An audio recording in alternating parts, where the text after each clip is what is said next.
Okay, my name is John Dawson. I've had the privilege of teaching biblical Greek, introducing biblical Greek to students for more than 10 years at Graham Bible College. What I want to do here is to record the very first lecture that I would give. I want to send this out to people who might be interested in learning the Greek, wanting to read or understand a little bit more about the Greek, because the New Testament was written in Greek, and there is an Old Testament version of the Greek translated many years before Jesus, and it was most used by the disciples and the writers of the New Testament, not exclusively, but you'll see a lot of that there. So that's called the Septuagint, and its abbreviation is LXX, but I'm way down the line here. I'd like to talk about why it'd be good to study Greek. Why would you want to learn it? There's lots of reasons. If you know the Bible and you begin to study the Bible, you look at different commentaries, or people will use Greek words. Sometimes they've got the actual Greek letters, the actual word there, and you kind of look at it. Maybe you don't know even how to pronounce that. It'd be a good way to understand it more. That's one of the things we're going to be able to do. You'll be able to look at Greek words even after this first course and be able to pronounce them, kind of understand them. I have a pretty good handle on what's going on there. It's good to know for those tools. Also, to continue, if you do the full 2 semesters, that's 4 semesters, 2 years worth of the course. By the end of that, we're reading in the Greek New Testament. We're translating and exegeting. We're trying to see what it says, how to best understand it.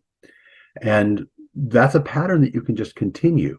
Once you have those basic tools under your belt, you'll be able to, if your pastor is preaching in the New Testament and you know the text ahead of time, you can read it ahead of time. By the way, if you don't know Greek, that's a great idea anyway. Go ahead and do that. Then you can get ahead. You can actually have your Greek Bible open and be reading it to understand, and you'll be able to appreciate by that point actually what's being said. I'm trying this here. This is new technology for me. I've got a blurred background, so you just see me and not the windows around me. I'm not in my normal office where I do this. I'm in a place much further north, but I thought I would try this. Some things about studying Greek. When you finish this first semester, or even the full 2 years course, you're not going to have an ability that's going to put you better than Bible translators. In other words, if you do this thinking, well, now I'll know what it really says. Well, you will know what it really says. You'll have a far better appreciation for that. But you're not going to be able to do better than the translators of the NASB or the ESV or any of those. But you will understand a little bit more the choices that they've made. And so it'll expand your understanding. Occasionally, you'll look at the word and recognize the root and connections that you wouldn't have seen otherwise. For example, in 2 Corinthians, the first chapter talks about the comfort that we've received. And the root word there for comfort is the word that's used for the paraclete, which is the Holy Spirit. You know, when Jesus said, I'll send you another comforter, the comfort that we receive really is from the Holy Spirit. And it's not just that we've had experiences that we can commiserate with someone else who's been through that, although that's certainly true and helpful, but we've also learned what it's like for the Holy Spirit to minister to us, and we can encourage people to encourage them to know the Holy Spirit and to have the comfort and the mercy of the Holy Spirit. So that's one of the reasons that we have, as we studied in Greek, you can see that, oh, it'll just jump out at you in ways that it may not. Many times a pastor from the pulpit will say, in the Greek, it really means. And 9 out of 10 times, the pastor's wrong. I mentioned that to another Greek scholar, and that Greek scholar said, no, it's more like 10 out of 10. Almost always. Now, that's unfortunate. That's maybe not true. Occasionally, I will refer to the Greek when I'm preaching, but rarely, because people don't have a facility in Greek. which you would have after, studying here. So don't think that you'll have some exegetical fireworks that you'll be able to have that no one else has. One of the things that studying Greek will help you do, it will keep you from error. The things that people will misunderstand, you'll realize, oh, no, that's not what this means at all. And I can see that plainly here, particularly when they're twisting it into some new meaning or some new interpretation. So it's a protection from that. Do I encourage it? I encourage it very much because we get to know the Word of God in a deeper way. So that's the purpose for it. If you take the course, I would like to go ahead and begin by looking at the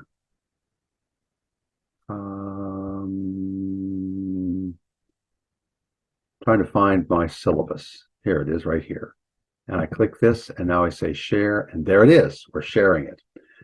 This is a course syllabus that describes what we do and how we do it. This is an introduction to Koine Greek, New Testament Greek. That's not the same as modern Greek, nor is it the same as Attic Greek or some of the ancient Greek, the philosophers' Greek. This is a simpler Greek, for which you'll be thankful. It's one, Koine means common, so it's the common language, and that was what was widespread throughout the empire when the New Testament was written. Let's see here. Yeah, I get them on their way to reading the New Testament in the original language. It doesn't have any prerequisites. See, maybe I can actually edit this while I'm in here. That should have a comma. But very good. Any study of a foreign language, especially good understanding of English grammar, will help. And I will talk about that a little bit as we look at the basic Greek grammar. In fact, when I went to seminary, they said, here's Walsh's book of English grammar. Buy it, read it, because you guys don't even know your English grammar, let alone your foreign languages. And so it is a help. You'll start with the alphabet, and that's the first thing we're going to do today. And the first quiz is to be able to write down the 24 letters of the alphabet in the lowercase. There's uppercase and lowercase, just like in English. But we're going to focus on the lowercase because that's what most of the things we're going to see. Our text is Machen, McCartney. It's, let's see if I put it here. There we go. It's this book. It was originally written by J. Gresham Machen in the 1920s. It's been updated by Dan McCartney, who was my Greek teacher at Westminster. And he added some extra chapters, which he actually added for us because they're helpful when we talk about participles. It's also what's called paradigm driven. And I'll show you what a paradigm looks like if you don't know what I mean. But a paradigm is a certain grid that once you learn that one, all the other words that are similar are just the same endings, and you'll be able to understand them. You'll be able to figure this out once I show you. Approach to the material. Read the lesson ahead of time. It's the most efficient if he or she is familiar with a portion to be covered. Students should not be concerned if they don't fully grasp the concepts. Oh, there's another one there. We'll just fix that one, as these will be covered in class. Each quiz, I'm not sure where all these little errors popped in here, but there they are.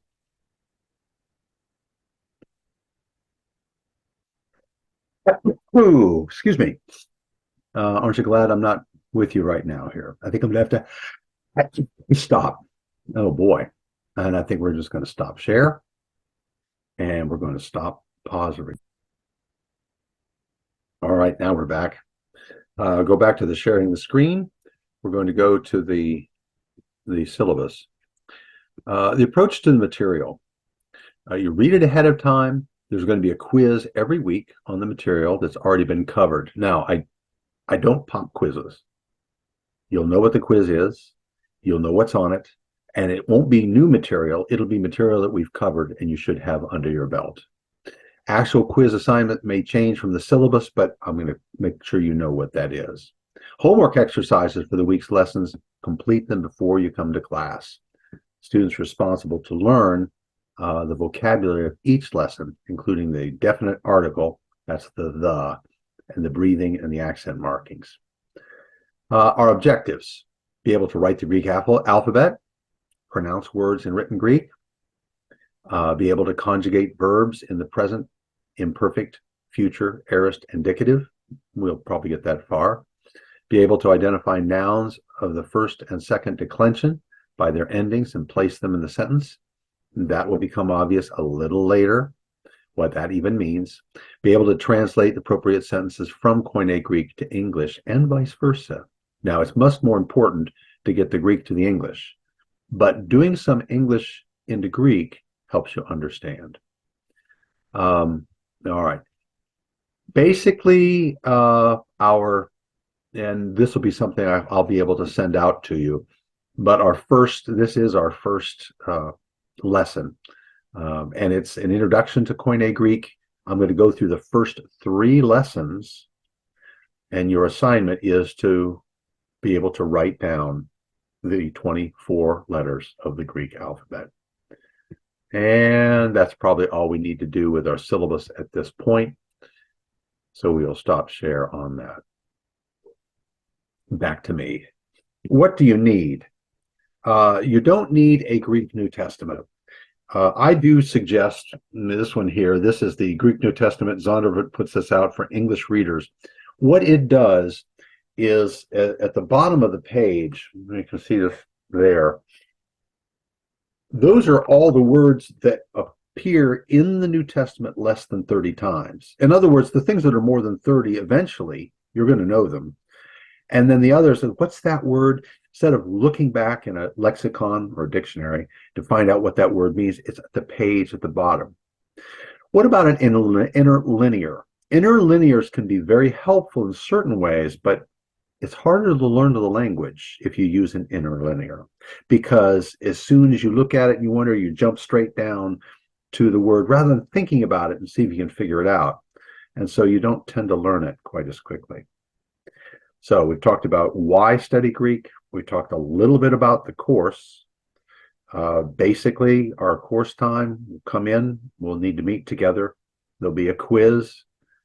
You take that quiz, and then we cover the next lesson. We go over your homework that you've done. We take questions, and you begin to go forward. And it's really neat to see how the whole thing begins to develop. Some other things here. Let's share some more stuff. Let's talk about grammar. Now here, English grammar terms to know. In the back of Machen McCartney, you don't have to get Walsh's book on grammar. It's basically back there. And some other things are back there that are not in the original Machen's book. These are just some terms. You should know what they are. What's an adjective? These are English grammar terms, but they also work for Greek. An adjective modifies another word, a noun, or another, well, noun generally. So like happy, he's the man. What man? He's the man. The is an adjective. Happy, the happy man. That's an adjective. An adverb will modify a verb or an adjective, maybe even another adverb. Antecedent. Now, there's a lot of talk about pronouns lately. If you have the word he, you can't just have the word he in a sentence or a paragraph. Who is he? What he are we talking about? The antecedent is the person who's named before that he refers to. So it's always interesting to see, how do these things connect? A clause is a group of words, generally not a whole thought or whole sentence. Conjunction, like and or but, puts things together. A consonant, we have consonants and vowels. The consonants are most of the letters. The vowels in English, A, E, I, O, U, and sometimes W and Y. A diphthong, we'll talk about that a little bit later, but two vowels that work together to make a certain sound. The direct object of a sentence. The direct object of the sentence is the, excuse me, I'm going to have to, you're right. Okay, going back to our sharing of the screen here.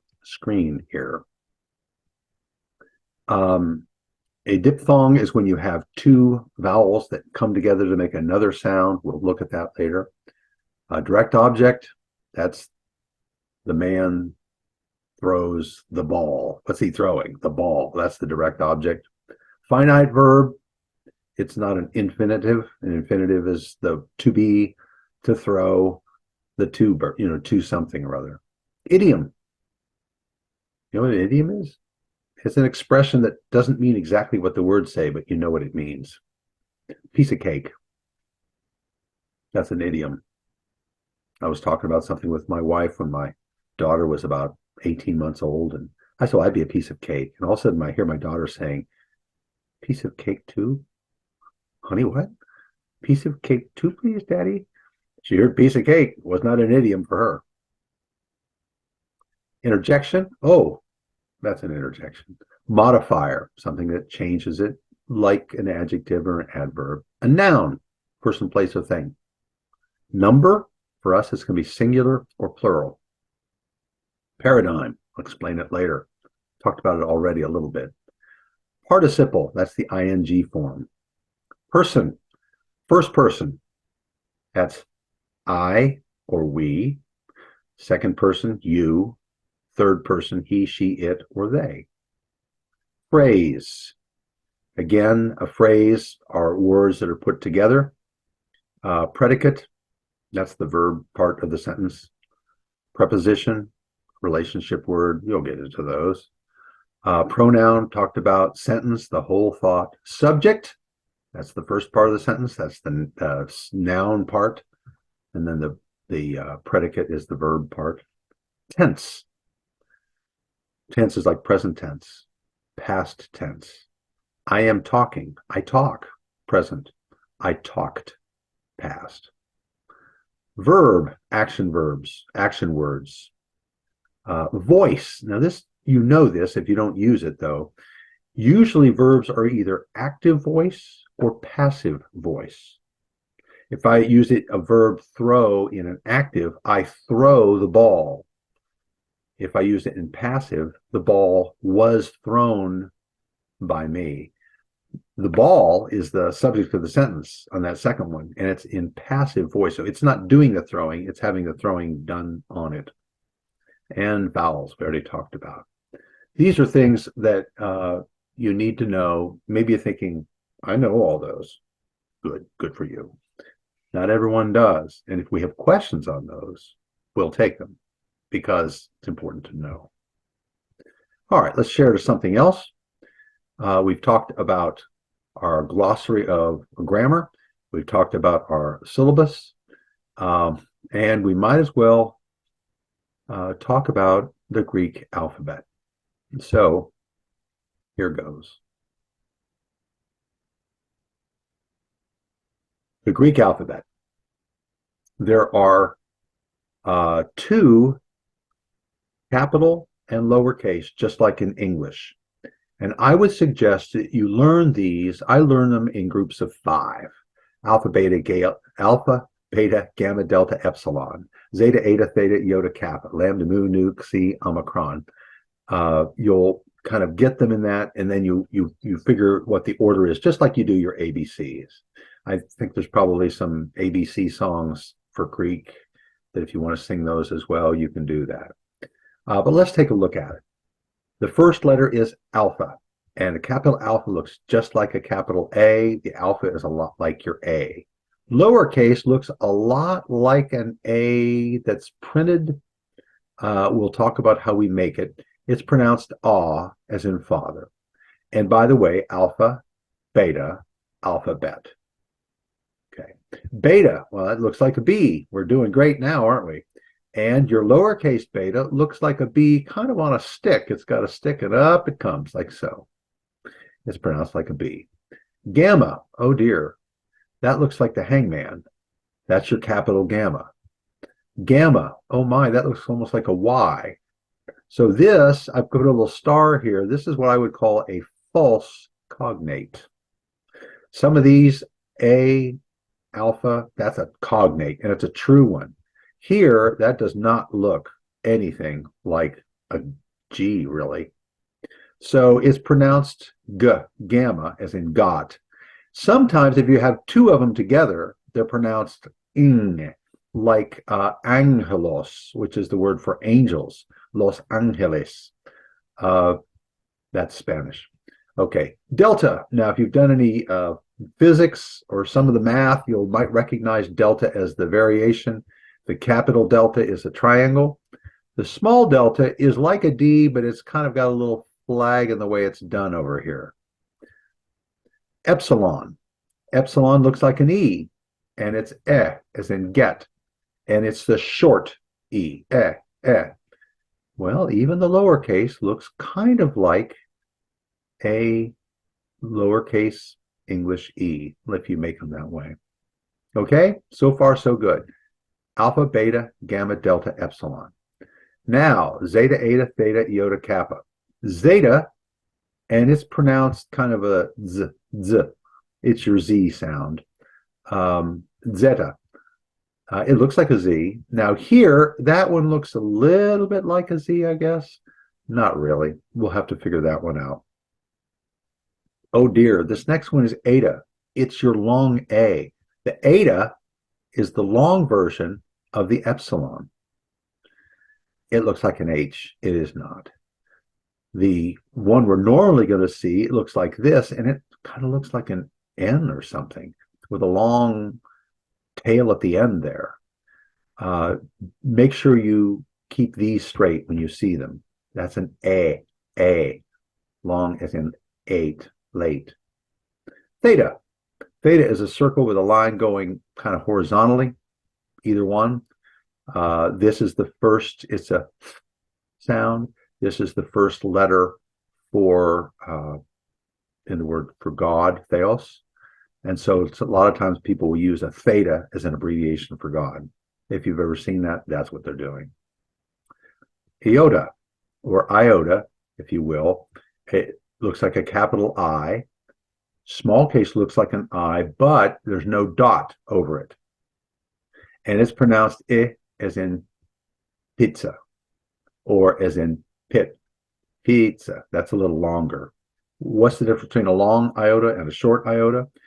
You hold it a little longer. That's all there is. Kappa looks like a K, looks like a K, acts like a K. There, we've done it. Great. Let's look at the next 5.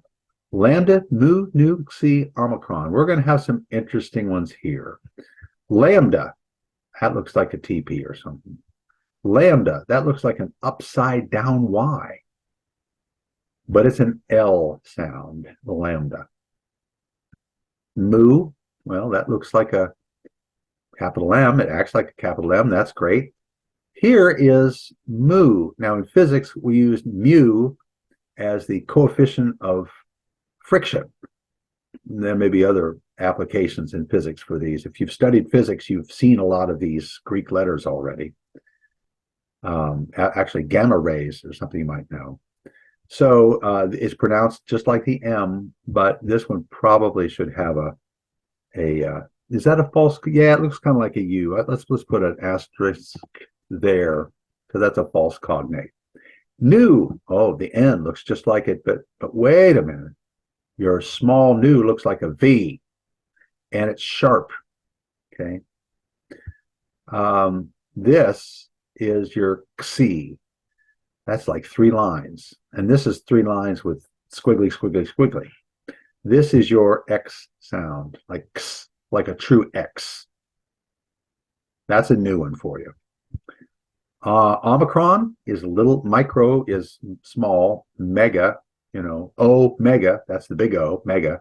Micron, micro, the little o. This is your little o.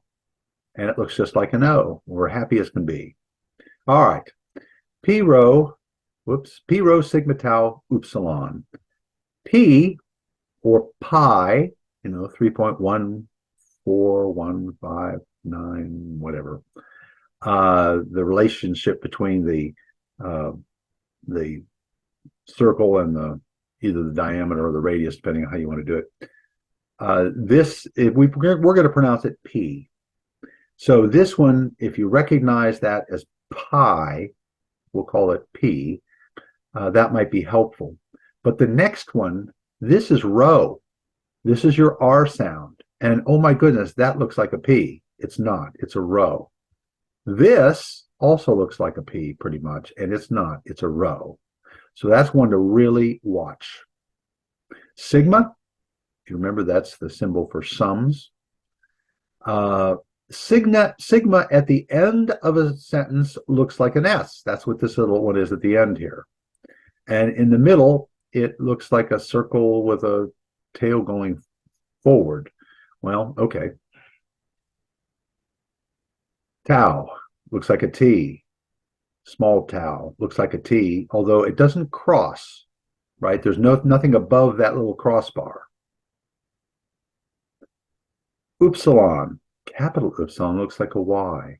Why? I don't know. But it does. Smaller Upsilon kind of looks like a U, and it's an oo sound, as in boot. These next ones look funny to us everywhere you go. Well, no, actually, the key is a false cognate. This is a phi, phi fo fum. Here it's a circle, and instead of the horizontal like the theta, it's going to be a vertical. And then the small one, it just kind of goes and swoops down.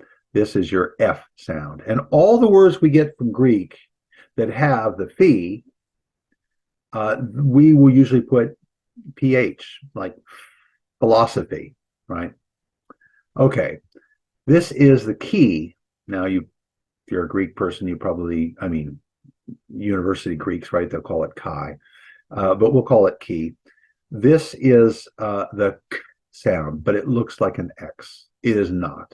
This is the first letter in the word Christos, and it's pronounced, the CH is in Bach. It's a k. It's not a k, hard K, but a k, more of a guttural sound there. This is a psi. It looks like Poseidon's trident. In fact, the word Poseidon would begin with a psi, and both ways there, and it's pronounced ps. And in fact, we'll pronounce them that way. Like psychology, we don't call it psychology, but psyche is the word we use for soul that we get for the study of the soul, psychology. Now this is an omega, and you might recognize it. Omega Watches uses that. It's the long O, and this is not a W. This is a false cognate. This is the long O sound. It's the small case or lowercase for omega. If you'll pardon me, it is at the bottom of the alphabet, and it looks a little bit like a bottom. Someone showed that to me. Please don't be offended. I'll move on. Okay. Greek vowels.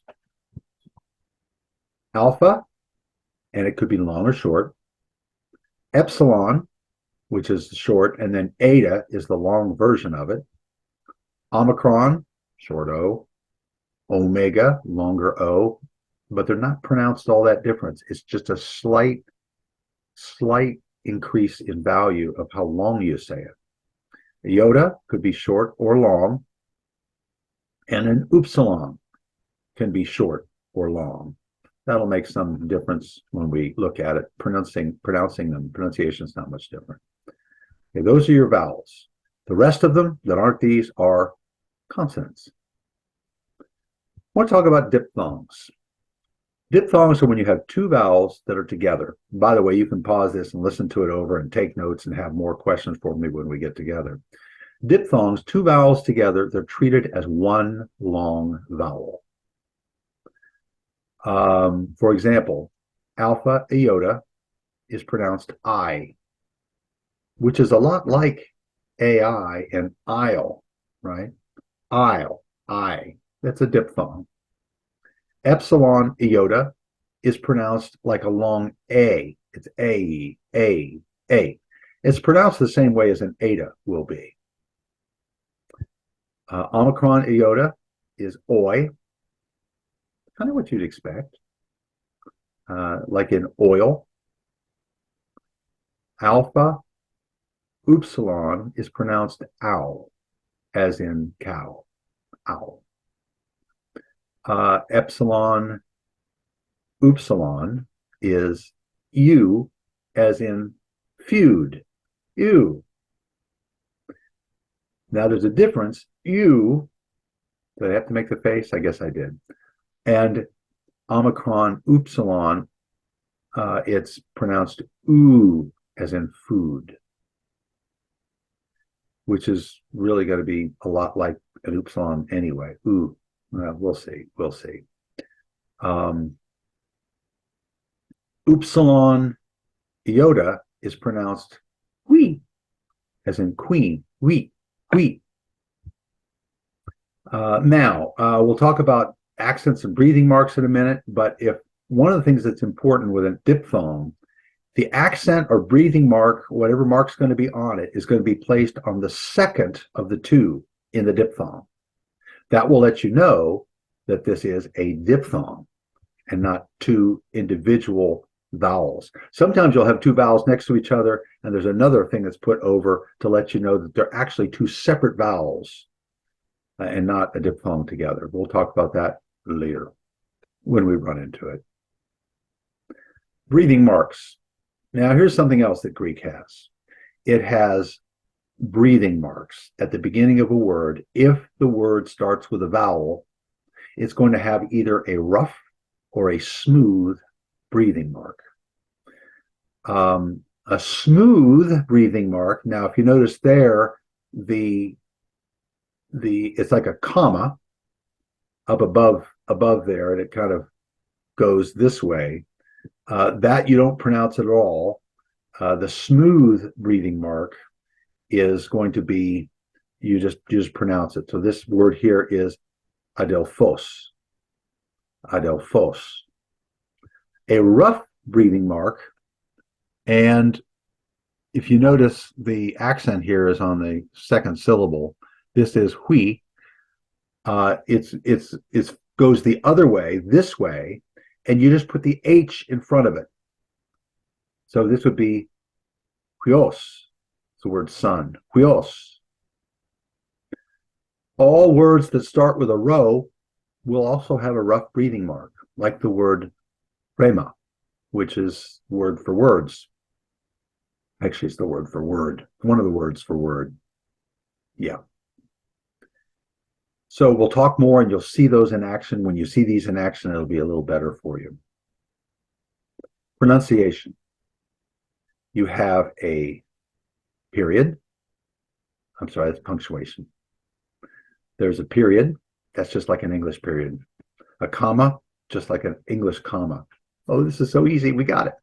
The question mark. Oh, dear. The question mark looks like a semicolon, but that's the question mark. And then the colon is when you have a dot that's not on the line, but above the line. So here, period at the line on the end. A colon, that's to divide up a clause and not the whole sentence. Those are your punctuation marks. Accents. So we've talked about breathing marks. We've talked about punctuation. Now we're going to talk about accents. Stresses the syllable. You put the emphasis on the right syllable. Emphasis, not emphasis, on the wrong syllable, right? You have to make that accent there. 3 kinds of accents. Now, before I get into this, I just want to give you some assurance. We do them, we use them. I don't start taking off points for not getting it quite right, but I want you to give it a shot, and you'll learn that way. I think it's easiest to see how it goes along, but I will give you the rules for them here. And you'll think, what do I do with all these rules? This is a fire hose. You're getting all these things here. You can come back to this. You can look at it later. All right, let's look at the accents. 3 types. Acute. Acute is like in blepo. That's this word here. Blepo is I see. It's a verb. Blepo, and it is going like a backslash. It goes in this direction, or it goes up as you're going forward. This is adelphos. Now, the notice here's your smooth breathing mark. adelphos. You saw that word before. It means brother, by the way. The accent here on the last syllable. There is the grav, adelphos theou. He scratches his head. Why did that change? I'll talk about the only thing, the grav is just an acute accent that's on the last syllable when there's another word following if it's not the end of the sentence. So this will become more clear again as we go through. And then theou, it's got a squiggle over there. Many of the fonts will just have a little half moon. But this font, and I like this Times New Roman font for Greek. I like the way it looks. It has this, what looks like a tilde from Spanish, but it's also an accent. You'll notice that fe, u is your diphthong, and so it's on the second part of the diphthong, and then here we have it again, theou. So here's an example sentence. Blepo ho adelphos theou. Blepo, I see, ho adelphos, the son, theou, of God. Oh, our first Greek sentence. I see the Son of God. Here, blepo, that's got an acute on the epsilon. There is no accent on that omicron. It does have a breathing mark, so it's ho, pronounced ho. And then adelphos, and it's grav because it's followed by a word. And then theou, and there's a circumflex there. I almost hesitate to run through these rules of accents, but let me go ahead and do it. An accent can only go on one of the last three syllables. The last syllable is called the ultima. It's the ultimate syllable. The next to last is the penultimate syllable, so it's called the penult. And the third from the last, let's see, the last, next to last, be second to last, would be the antepenult. Ante means before. So there's the ultimate, the next to ultimate, and then there's the one before the next to ultimate, antepenult. The acute accent can go on any of those. The circumflex can only go on the last two, and the grav only goes on the ultima. And that's when it's followed by another word in the sentence. When an acute accent is on the ultima and it's followed by another word, it changes to a grav. That's what I just said. Circumflex can only go on a long syllable, either a long eta, for example, or on a diphthong. And if the ultima is long, the antepenult cannot be accented. In other words, if the last syllable is a long vowel, you can only have an accent on the last one or the next to last one. And if the penult is accented and the last syllable is long, it will have an acute. The ultima is short and the penult is long and is accented, it'll have the circumflex. A long ultima can have either the acute or the circumflex. Now, you're looking at those thinking, what is he talking about? Just tuck this away for later, maybe even much later.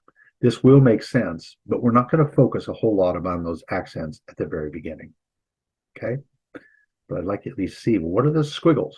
That's what they are. All right. For verbs, the accent is recessive. Now, let me explain what that means. We have in our houses, we have a part of the house called the garage. What do you do with the garage? You park your car in the garage. Since I'm sitting right now in Massachusetts, I would park my car in the garage. Anyway, in Britain, they tend to call them garage. It's a garage. We'll have a buffet, which is really a French word that we got. In Britain, it's a buffet. What's going on here? They move the accent forward in the word.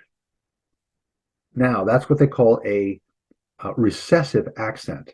So for verbs, the accent, whatever it's going to be, is as far forward as you can make it, according to the rules. Again, only on the last three syllables. Can you see that in focus? I don't know. This blurry thing is a little funny too. For nouns, the accent will stay where in its lexical position. That is, when you look it up in the dictionary, it'll have the place of the accent. That's where you try to keep it the whole time.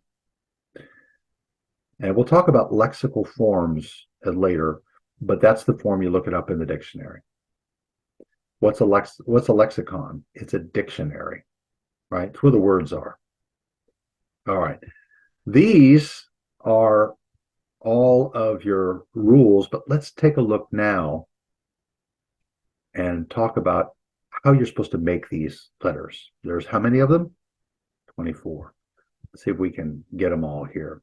We're going to share, and I'm going to try this with my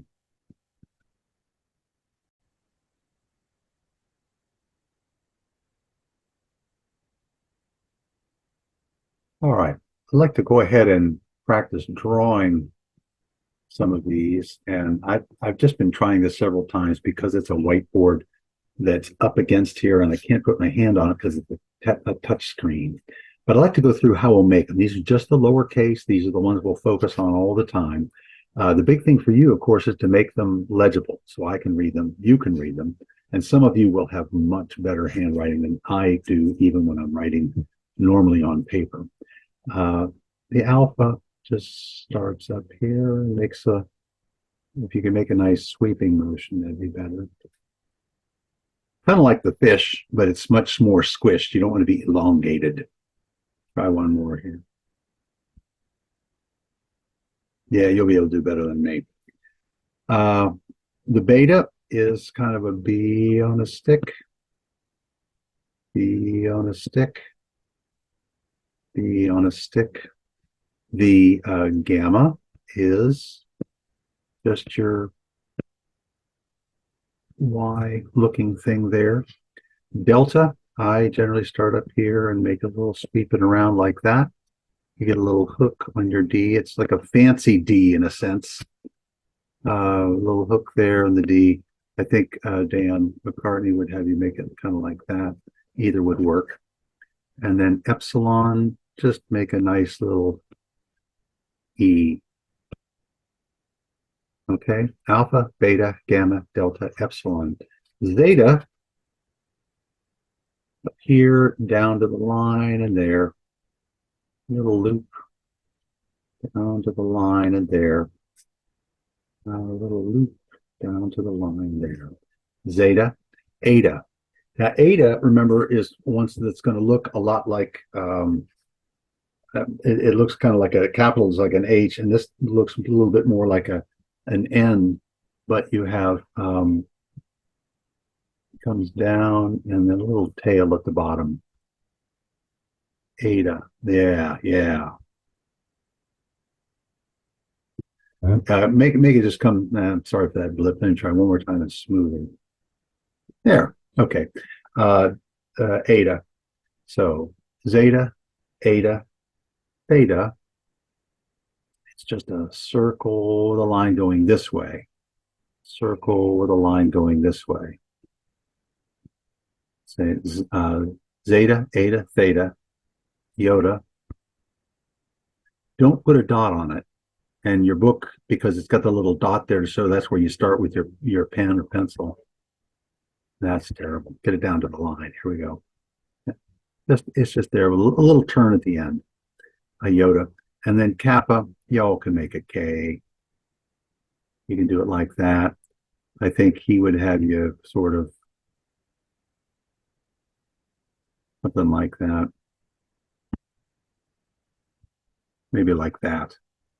That'll work. But just make it look like a K. You'll make that work better. Okay.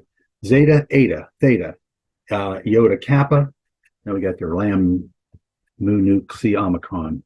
Lambda, it's a line here with a little brace to support it from falling over. Looks kind of like an upside down Y. Uh-oh. Did I lose something? I did. One more minute. My pen. I suppose I'd be more used to a chalkboard. There we go. If you get a little thing on the top, that's fine there.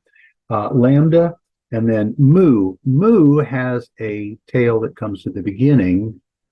looks like a U with a tail at the front. Um, uh, yeah, this is your mu. Now the nu is looks like a V. Make it sharp so it doesn't look like a U, but that's really what an upsilon is. Sometimes to get fancy, people will kind of make a little thing like that and put a little flag on there. But a lambda, mu, nu, xi. This is a fun one, favorite of mine. It's basically 3 lines: a line there, a line there, a line there, and a little squiggle at the end. Line, line, line. Remember, the capital is just 3 straight lines. So that's your C. And then Omicron, it's just a little O. And kind of now, obviously, these should all be kind of, if you're making them look proper, they should be the same level. But I'm not very good at that at this thing anyway. Okay, P rho sigma tau upsilon. P, y'all know this one. Just make 2 lines and connect them. If you want to get fancy, you can make that a little bit. Give it a sort of a swirl to it, but flat's fine. P rho. Rho is kind of like the beta where you start it down here and but you're just going to make it up like that. Now, it kind of looks like a P. Nice curve to it, though. Make a nice curve. Maybe I could sound like who was that Joy of Painting guy, right? Oh, yes, we're going to have a happy little row right over here. Sigma. Sigma starts there and just has a little tail in front. The tail goes to the front. The sigma that's at the end of the word is going to be just kind of, it's just going to be an S. That's what we have for an S pretty much. So P, rho, sigma, tau.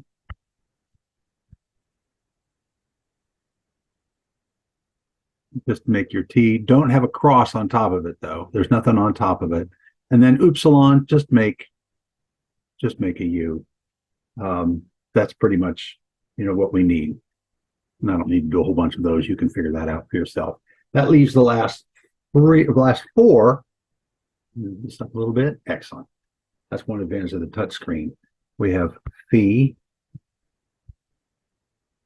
And the difference between this, of course, and the theta is the thetas go horizontal. The phis are going to go vertical. The slice goes vertical.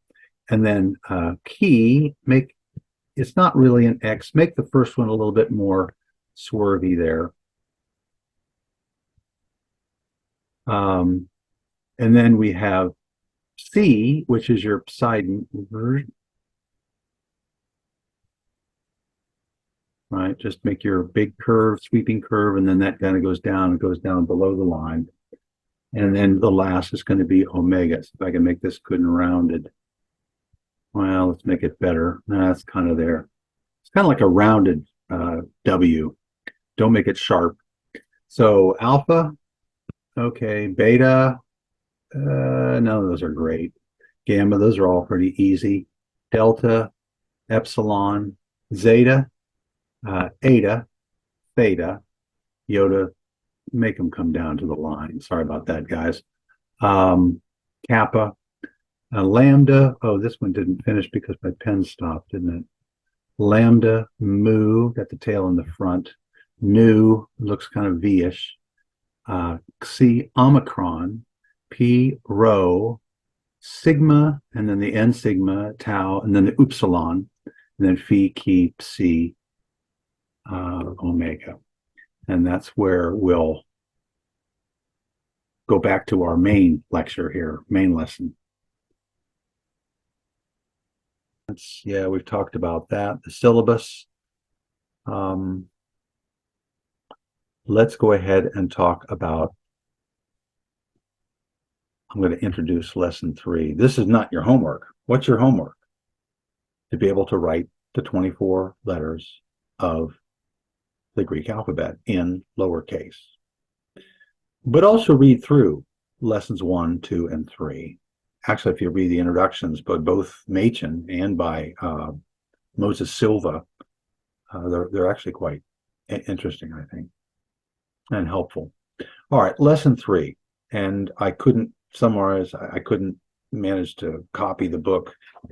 And so I just typed it all out. We're going to look at present, active, indicative verbs. Present, that's its tense. Active, that's, remember I said that if I throw the ball, that's the active. So they're all going to be active. I say to you, I'm the one saying, I'm the subject. You're the one being said to. Indicative, things that happened.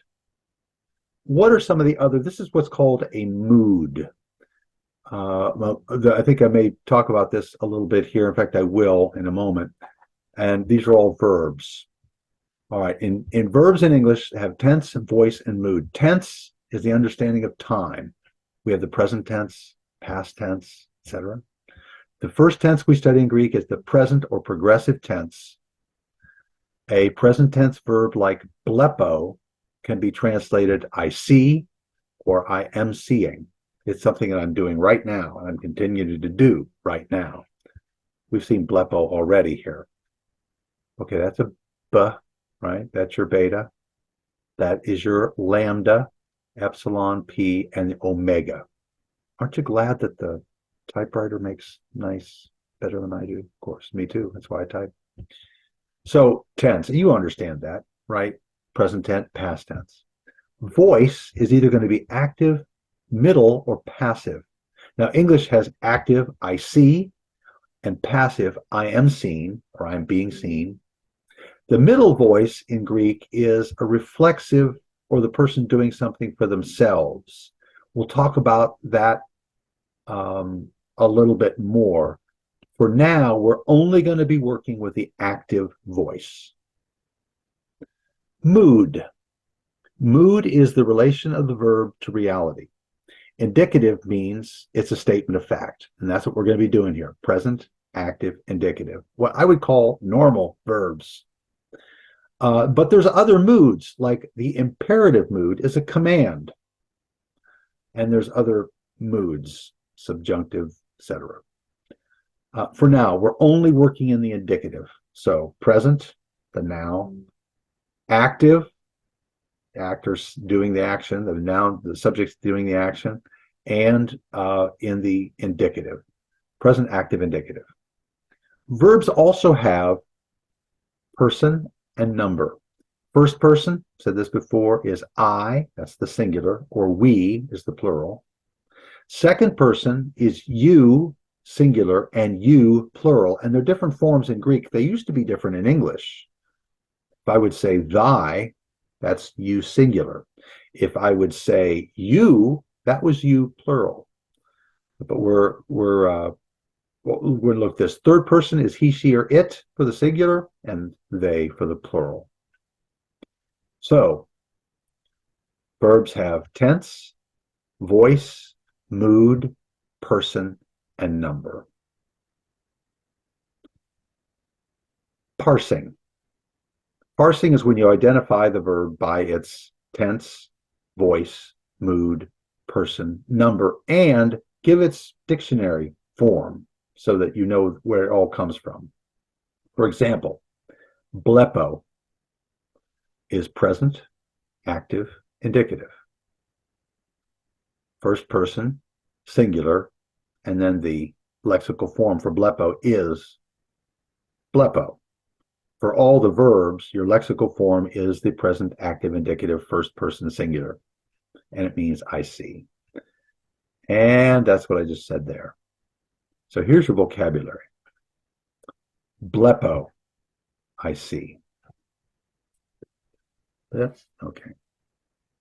Gnosko, I know. Grapho, I write. Didasko, I teach. Echo, I have. Lambano, I take or I receive. Lego, I say. Luo, I loose, I destroy. Now, by the way, if you haven't already paused this, you're going to want to come back to this just to see. You need to know these, and you know them by doing them. Blepo I don't know, I think of a blep or something in my eye. It has to do with the eye. I see. Conozco. If you know Spanish, conozco means I know, as in I know a person. They're very similar. If you don't, okay. Gnostic, it has to do with knowledge, but is knowing. Grapho, when you think of a graph, graph is when you write it down. I write. Didasco, I don't have a good one for that off the top of my head. Echo, I have an echo. I have an echo. Oh, okay. Did it work? Maybe not. Lambano. Lambano, I take, I receive. Lego, I say, Lego my ego. Do they still have that commercial? Lego my ego. I say, Lego my ego. You have to do it with a British accent. I say, Lego my ego. And then luo is I loose or I destroy. And luo is going to be our big friend. We're going to see luo. It's our paradigm verb. You're going to see everything in luo, and that'll tell you how the other verbs do pretty much. Okay? You'll need to learn those. So we're going to take a look at the paradigm of luo in the present active indicative. You don't need these alphas out here, but I'm going to leave them there anywhere. Luo means I loose. Lues, you loose, singular. Thou loosest, I guess, if you're in the Old English. Lue, he, she, or it looses. Luamen, we loose. Luete, you, plural, loose. Lucy, they loose. Now, if you'll note, there's no pronouns here. You don't need pronouns because this is what's called a conjugation. If you've studied Latin, verbs conjugate. If you've studied Spanish or French, verbs conjugate. They change. So you have the pronouns in the actual form. What's the difference? The ending. O, ace, a, omen, ete, usi. So those endings will tell you. And so if you were going to use these others, blepo would be blepo, blepes, blepe, blepomen, blepete, blepusi, right? Echo, ekes, eke, echomen, echete, ekusi. Same paradigm, same endings. It depends. These are all the I have. If you wanted to say, we have, it'd be echomen, right? So you learn this paradigm, and then it works for all those other verbs too. Isn't that slick? Well, it's the way it works, at least. If you don't like it that way, that's the way it is. So we'll look at these more, and I'm already introducing these. You won't have to do any of the homework for those until after we meet. But read through that chapter. Basically, I've already gone through it. All right, at this point, I'm going to stop sharing. And I'm wondering how long I've been on here, but probably long enough. I do hope you'll join us. Do take a look at this. This serves as your first lesson. It's much more fun in real time across the table because you can stop me and you can say, what was that?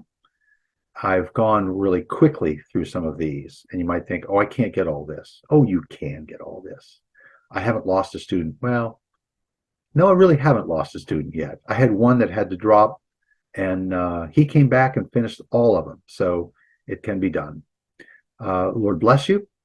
And let me close with a word of prayer. Heavenly Father, I thank you for this language, and I ask your blessing on all these students.